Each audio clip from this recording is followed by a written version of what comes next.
Que a paz de Jesus esteja e permaneça entre nós.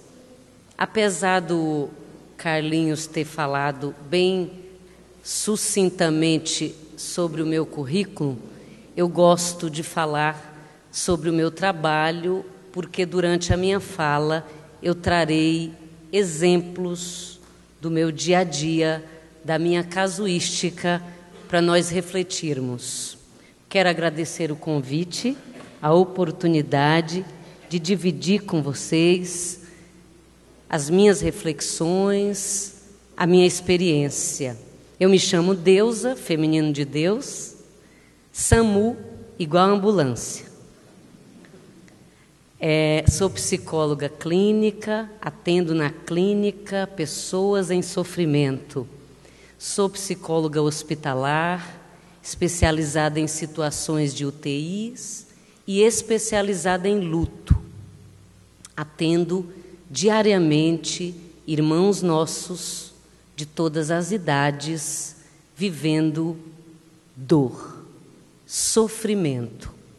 Sou trabalhadora de uma casa espírita no Campo Belo, Seara Bendita, uma casa bem grande como esta, e neste momento nós temos 9.600 alunos inscritos nos cursos da casa.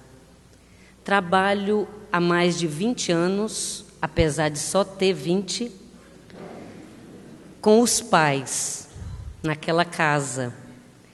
Todos os sábados, enquanto as crianças e os adolescentes estão sendo evangelizados, eu fico num salão grande como este, debatendo temas relacionados à família, tendo como pano de fundo a doutrina dos espíritos e como coluna a psicologia, que é a minha área.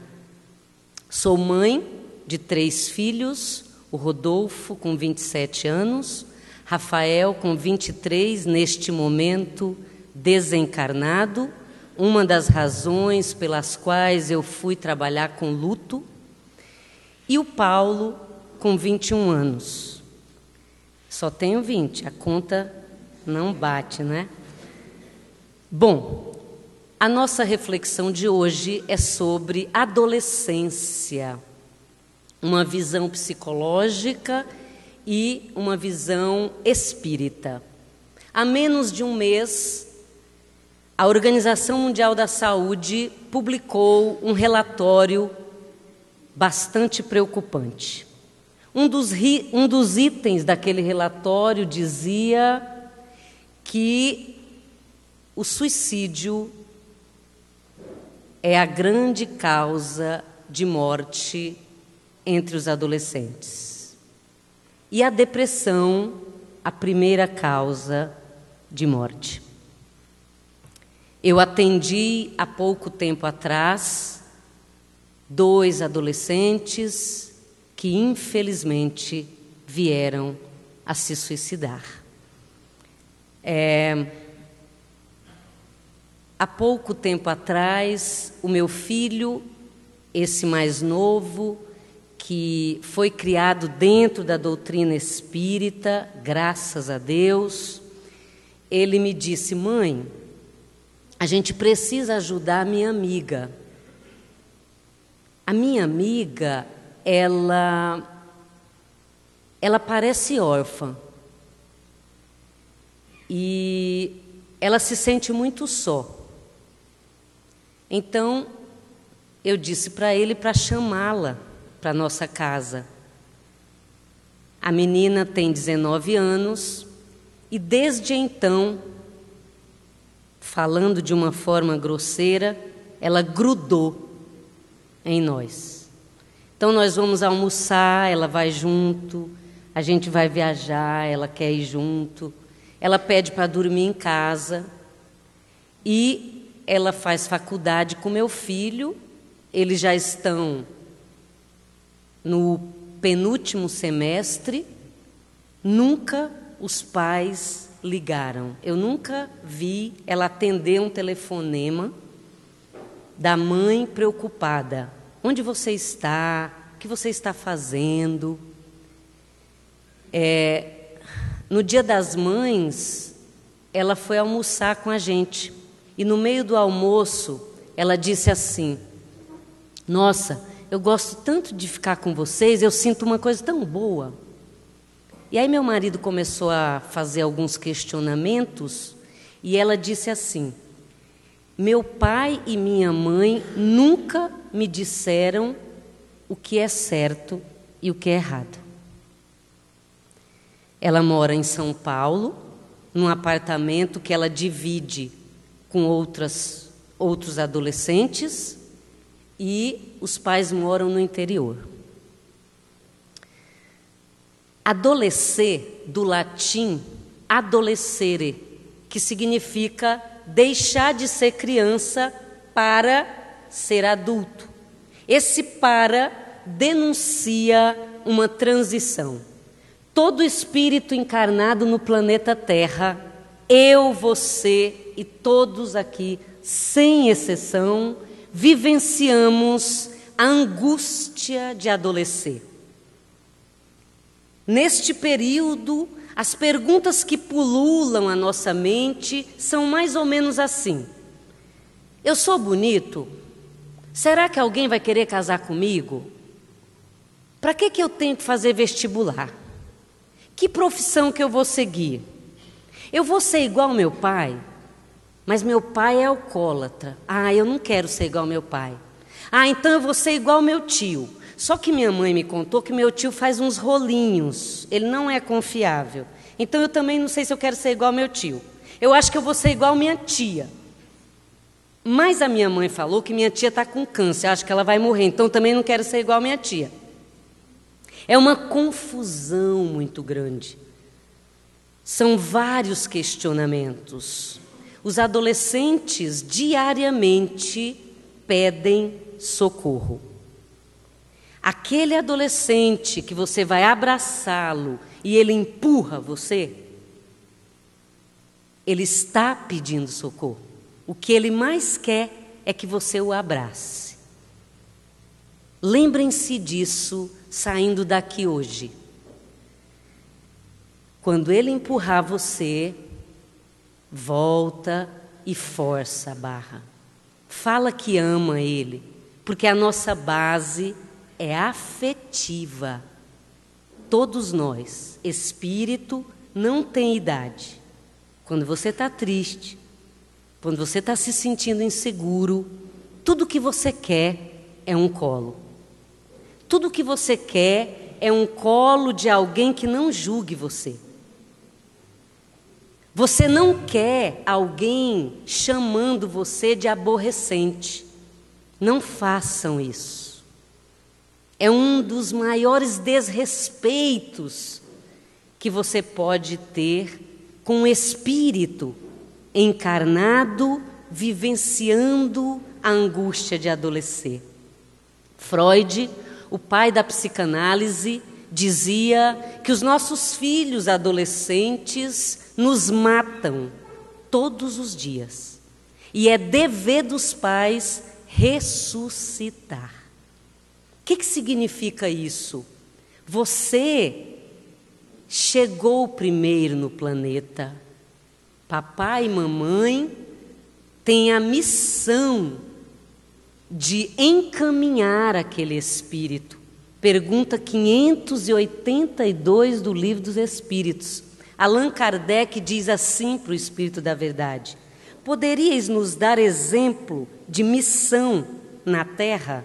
E o Espírito da Verdade responde: paternidade e maternidade é missão.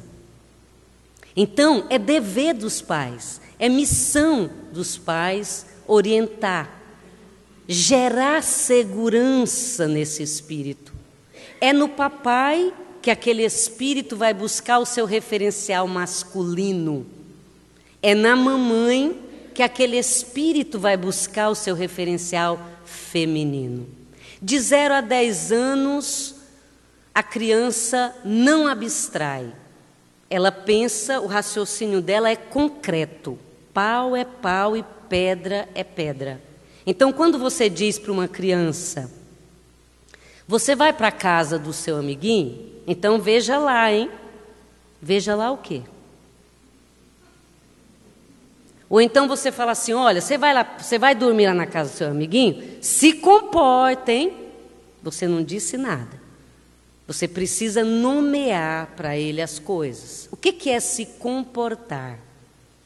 Olha, você vai lá, você não abre a geladeira da casa do seu amiguinho, você não vai comer toda a comida que a mãe dele pôs na mesa, você ajude a arrumar a cama, na hora que você for fazer xixi, se você for menino, você mira direitinho, essas coisas.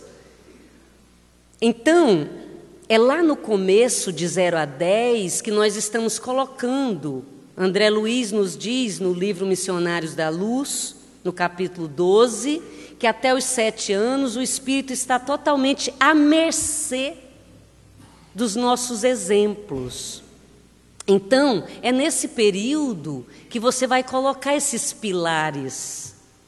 A partir dos 11 anos, eu estou fazendo uma correlação com a doutrina espírita e os conceitos da psicologia para nós refletirmos. A partir dos 11, a criança começa a desenvolver o raciocínio lógico. Até então, ela não abstrai. Quando você diz para ela 1 mais 1, 2, 1 mais 1 o quê? Você tem que mostrar, trabalhar com ela no concreto para ela entender. 1 caneta, mais 1 caneta, 2 canetas. E aí fica mais tranquilo. Obrigada. A partir dos 11, ela vai conquistar esse raciocínio lógico. Por que é importante não mentir para o espírito que está no psiquismo infantil? Porque na hora que ele começa a desenvolver a lógica, ele vai juntar as pecinhas do quebra-cabeça. E se fizer sentido, pontos para o papai e para a mamãe. Mas se não fizer sentido, você está se distanciando desse espírito que está seu filho. Eu tô falando lá da infância porque a adolescência não começa nos 15 anos. As bases para que esse espírito transite com o mínimo de equilíbrio na adolescência começa lá nos primórdios. De 0 a 10. Então, aos 11, ele começa a conquistar a lógica. Os comportamentos de uma criança de 11 até os 13, 14, são comportamentos conhecidos na psicologia como vicários. Vicário significa de imitar. Então, ele vai lá, vê a malhação, acha tudo muito legal, muito louco. E aí ele começa a repetir aqueles comportamentos. Mas ele não tem uma consubstanciação lógica para aquele comportamento. E se ele não tiver recebido as bases que irão gerar nele uma segurança, ele vai ser o chamado Maria vai com as outras. Porque a suscetibilidade dele está à flor da pele. Ele não tem identidade. O que meu pai me ensinou sobre isso? O que minha mãe me ensinou sobre isso? Eu atendo um monte de gente de várias idades que não sabe rezar, que está na UTI, está com medo de morrer. Na hora que você se aproxima da morte, você é impelido a se questionar sobre o sentido da vida. O que você está fazendo aqui? Por que nessa família? Por que dessa maneira? Então, se você não recebeu na hora devida esse roteiro moral, você se perde. Você se perde de você mesmo, da sua identidade de espírito imortal. Emmanuel, o mentor de Chico Xavier, no livro O Consolador, que é um livro de perguntas e respostas, na pergunta 110, pergunta-se para Emmanuel: onde está a melhor escola para o espírito encarnado no planeta Terra? E Emmanuel responde: na família. É lá que nós recebemos as bases morais que consolidarão a nossa personalidade para fazermos a diferença positiva no mundo.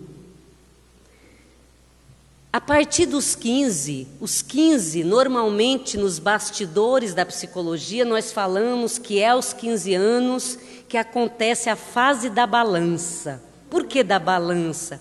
Porque é neste momento que o espírito que está reencarnado, ele vai pesar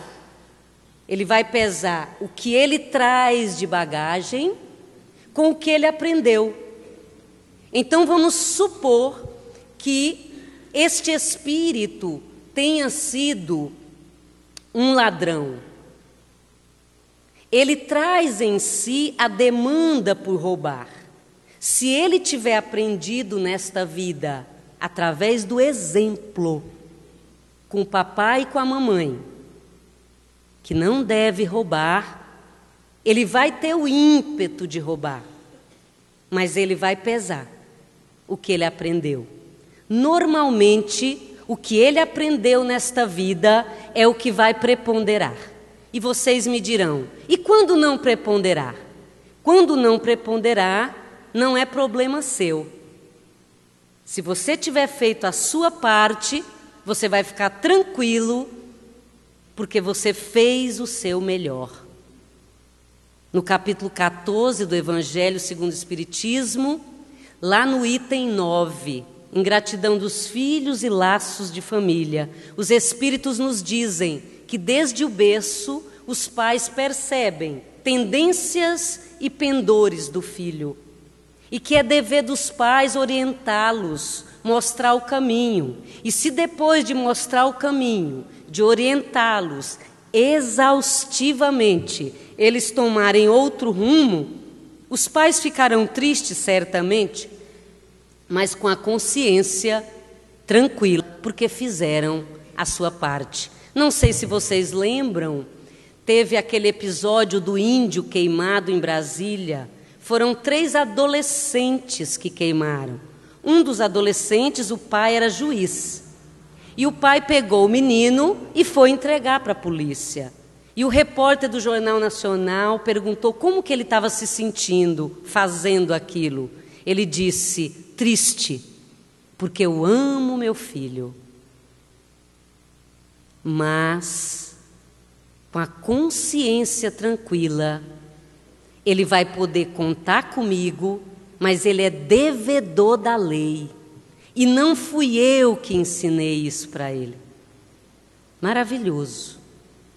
É nesse tipo de exemplo que nós temos que nos mirar.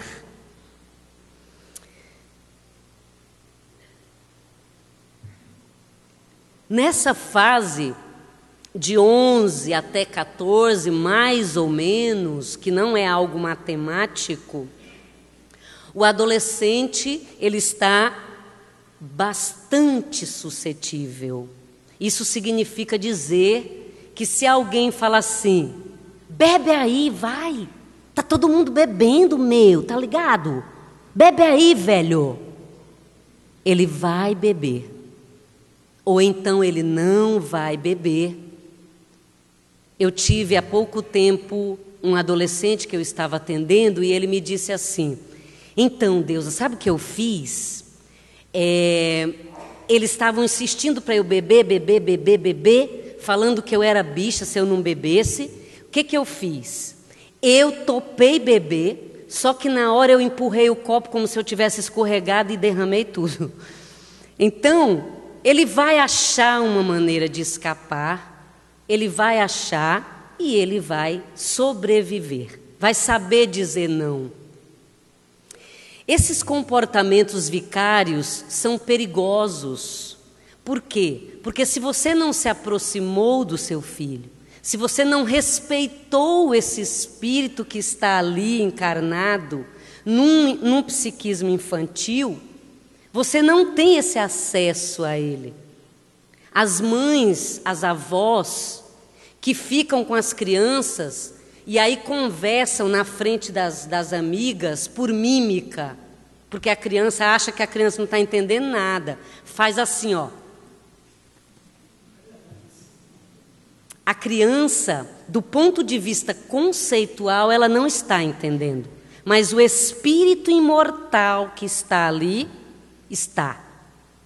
Porque o espírito, a capacidade de percepção é do espírito. Então, ele percebe que aquela mulher bem grande, que sabe tudo, que resolve tudo, porque é assim que a criança vê a mãe, aquele homem bem grande, que sabe tudo, que resolve tudo, não me inspira confiança. Tem algo errado com ele. E aí eu vou encontrar este adolescente com 18, 20 e poucos anos, com dificuldade de se vincular às meninas. Ele acha que tem alguma coisa errada. Por quê? Porque o principal referencial dele não gerou segurança nele. E o contrário também. Então, papai e mamãe são missionários.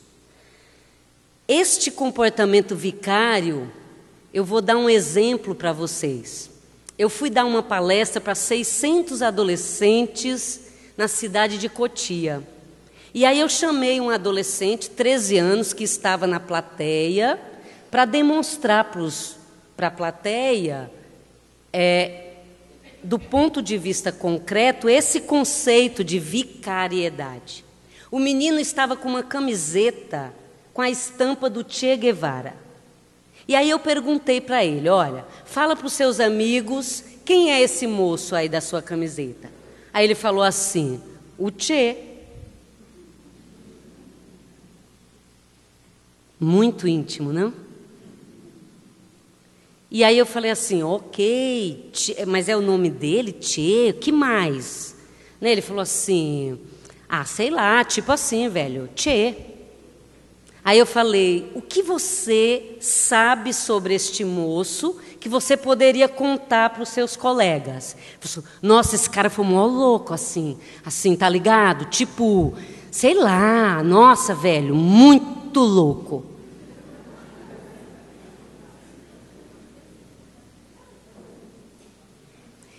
Vejam a insipidez deste psiquismo. Por que você gosta disso? Sei lá, velho, tipo assim, tá todo mundo tomando, tá ligado? Então eu tomo. É isso. Então, se nós nos distanciarmos desse espírito, não conversarmos, não falarmos de nós, não dermos exemplos nossos de humanidade, diga para ele que você já foi adolescente. Diga para ele que você também teve medo. Diga para ele que você ainda tem medo. Os medos são diferentes, mas você ainda tem, porque você vai se aproximar dele. Eu atendo pais que não abraçam os filhos, porque não sabe abraçar, porque tem medo de se abraçar o filho vai perder a autoridade. Gente, isso não existe. Quando você abraça, quando você se aproxima, você está dizendo para ele como que é ser gente, como que gente funciona.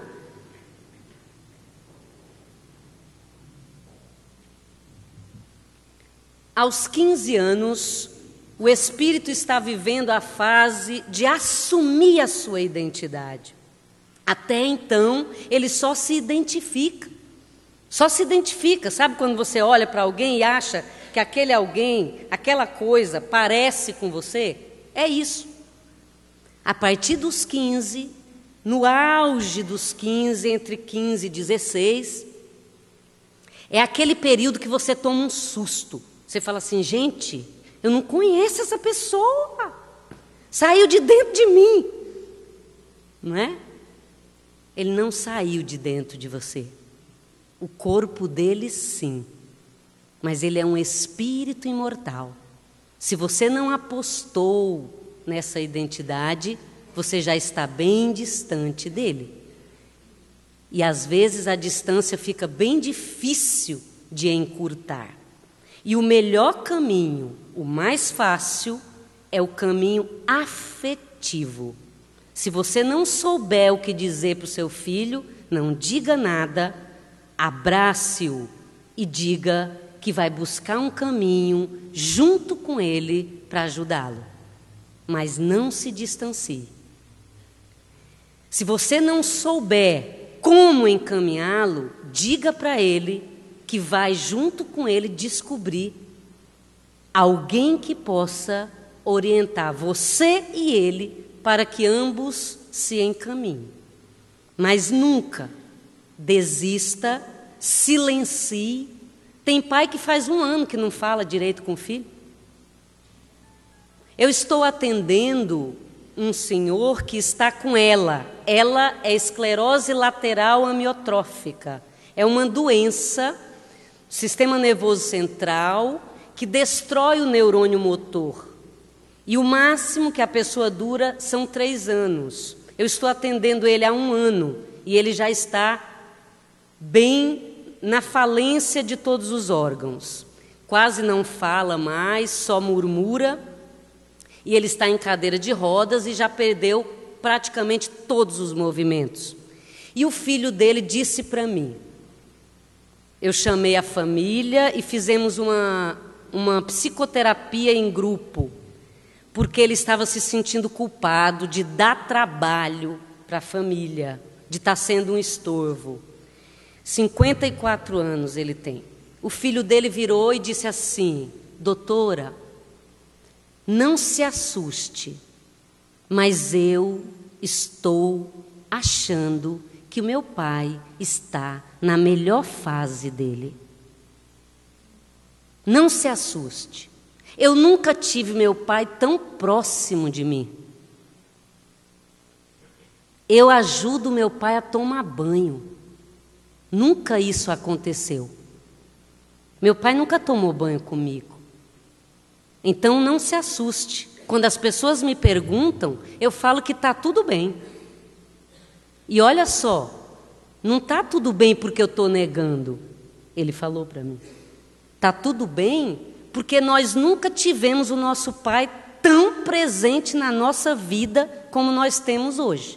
E para completar a reflexão, a filha, que o pai achava que mulher é o sexo frágil, que não vai dar conta de nada, que jamais iria tocar uma empresa. Pasmem, a filha dele abandonou a faculdade que estava fazendo e foi assumir a empresa do pai. São reflexões para toda a família, para todo aquele grupo que reencarnou junto. Não tem nenhum aborrecente ali.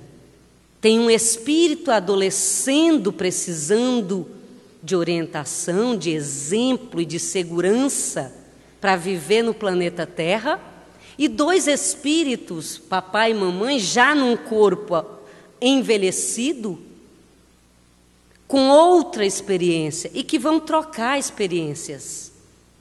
E sem Deus não dá para continuar. Coloquem Deus na vida dos seus filhos. Os adolescentes precisam de um sentido para a vida. Porque eu atendo meninos que ficaram, tipo assim, com 7 meninas na noite anterior. Nossa, velho, mó legal, tipo assim, aproveitei, foi muito louco. Tá, e qual que é o sentimento que você experimenta? É uma coisa estranha, tipo assim, vazio, tá ligado? Por que isso? Porque a nossa base é emocional. Nós somos espíritos, nós somos energia. Então, se você quer beijar muito, porque beijar é gostoso, você beija, mas você beija um só.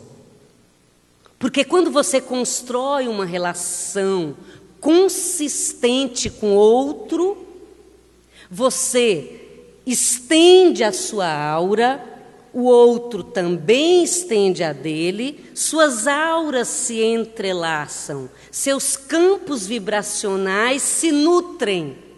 Você dá afeto, você recebe afeto Você não trata o outro como coisa. Logo, esse vínculo fica consistente e você não fica angustiado.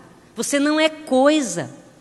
Eu falo para os meus adolescentes assim: escuta, se você ganhou um celular, um iPhone de última geração, que é o que os adolescentes mais gostam, você leva ele no colégio, e aí você chega lá no colégio, teus amigos falam assim para você: deixa eu pegar. Ai, deixa eu pôr o dedo. E aí o outro amigo fala assim: ai, me empresta, deixa eu levar seu iPhone. Tipo assim, amanhã eu devolvo, tá ligado? Você empresta? Eles falam: não. E por que você faz isso com o seu corpo? Eu não sei se vocês sabem, mas em algumas danceterias de São Paulo, tem o Dark Room. Dark Room, quarto escuro. É um quarto escuro, onde as meninas ficam em meia lua e os meninos entram e passam a mão. Emmanuel, no livro O Consolador, na pergunta 121, pergunta-se para Emmanuel: o ambiente influencia o espírito encarnado no planeta Terra? E Emmanuel responde: sim.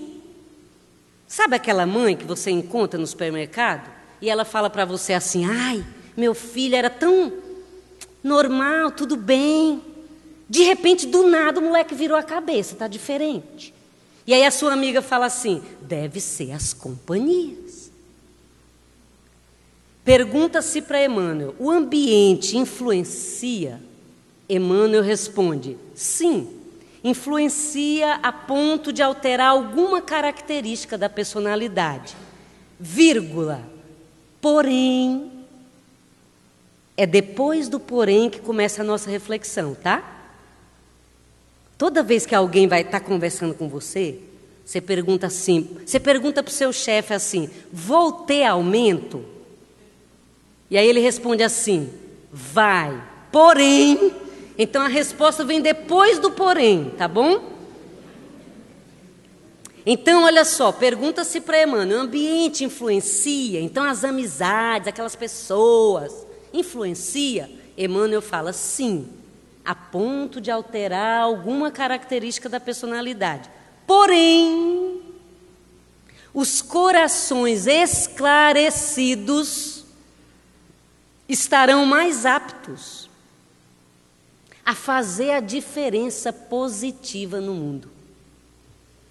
E aí eu pergunto-vos a vós. Linda essa frase, né?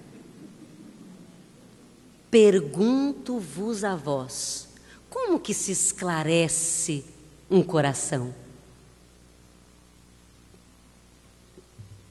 Que tal evangelizando? Evangelizando. Porque quando você evangeliza, você está oferecendo um modelo para ele. Pergunta 625 do Livro dos Espíritos: qual modelo que nós devemos adotar para nos conduzir no planeta Terra?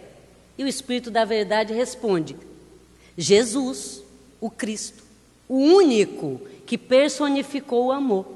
E aí você vai falar assim: ah, Deusa, para, né? Século XXI, Brasil, a Copa acabou de acabar, né? Nem vamos falar disso, né? Escuta, você está querendo que meu filho seja Jesus Cristo? Não, não. Eu quero que seu filho seja ele, tá bom? Mas com bases imperecíveis. Porque se ele adotar modelos chorões, ele vai chorar.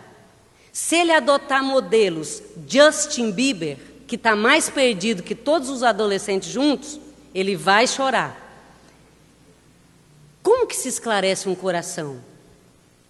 Por que que esses adolescentes, tipo Justin Bieber e tantos outros, estão adotando comportamentos de perdidos? Porque não tem bases morais. Imagina você na frente de um público de 2.000 pessoas se rasgando por você, gritando seu nome, e você cheio de dinheiro, podendo comprar tudo que o dinheiro compra. Se você não tiver bases morais, você enlouquece. Então, como que se esclarece um coração? Há pouco tempo atrás, nós tivemos um exemplo na mídia muito interessante. A atriz e cantora Miley Cyrus, adolescente, é de adolescência que nós estamos falando. E são esses ídolos que os nossos filhos adotam, porque nós não oferecemos outros.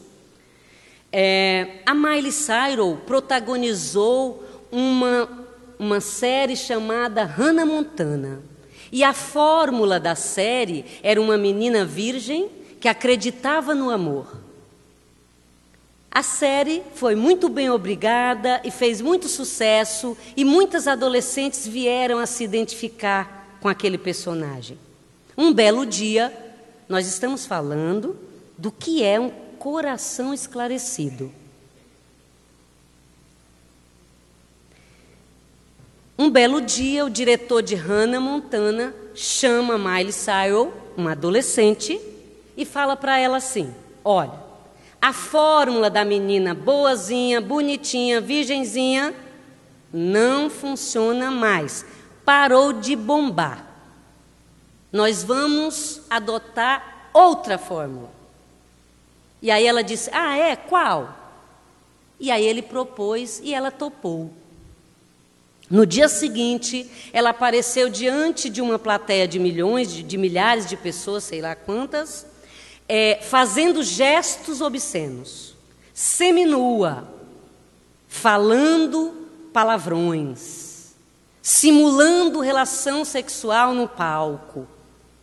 E aí eu pergunto-vos a vós: se ela fosse um coração esclarecido, será que ela teria topado tamanha virada? Quando o namorado, o rolinho, o ficante, propõe para sua filha que fume um baseado para provar para ele que gosta dele, será que, se ela for um coração esclarecido, ela vai topar? Porque tudo pode começar com um simples baseado. Há pouco tempo atrás, atendi uma mãe de 2 adolescentes. Ficou de mal de mim. Não tem problema. Eu não estou no consultório só para ganhar dinheiro.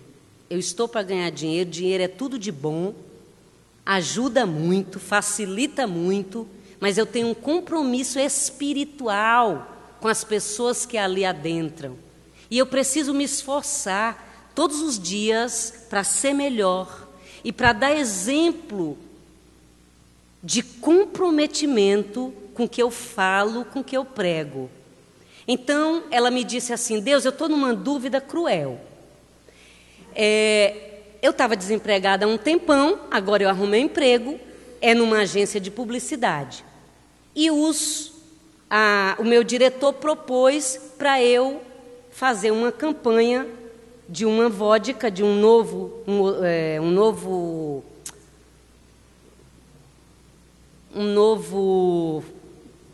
sabor. Isso, obrigada. Vai ver que você é de lá, hein? De um novo sabor de vodka. E aí eu tenho que fazer a campanha e tal e tal. Mas tem uma coisa que está me incomodando, porque eu acabei de entrar na doutrina espírita. E aí eu não queria fazer campanha de bebida. Eu queria trabalhar com outra coisa. E aí eu falei para ela: então, você fala que você topa qualquer outro projeto, mas que você... Ela falou: ai, Deus me livre, vou perder meu emprego, acabei de entrar. Ok. Aí eu perguntei para ela como que seria essa campanha. Aí ela falou assim: olha, então, eu vou ter que arrebanhar algumas pessoas para pegar os adolescentes no Esquenta. Vocês sabem o que é Esquenta? Não é o programa da Cazé, não, tá? Esquenta são aqueles carros que ficam antes da balada, nos arredores da balada, cheio de bebida, e os adolescentes vão lá, se embriagam antes de entrar na balada. A luz verde é para dizer que chega, stop salgadinho, eu já termino. Aí ela me disse que ela teria que arrebanhar os adolescentes no esquenta para mostrar para eles que a vodka é gostosa e vender muito.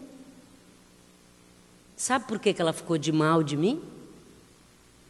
Porque eu falei para ela assim, e se essas pessoas que você arrebanhar pegarem as suas 2 filhas? Você tem 2 adolescentes. Ela falou assim, você está louca? Eu falei, não, é uma possibilidade. Se elas vão na balada, é uma possibilidade. Nós aprendemos a regra áurea na doutrina de fazer para o outro o que você quer que o outro lhe faça. Você vai arrebanhar os filhos dos outros. Você vai induzir os filhos dos outros ao alcoolismo. Você quer isso para suas filhas? Faz um tempinho que ela não aparece no consultório. Não tem problema. Nós somos espíritos imortais.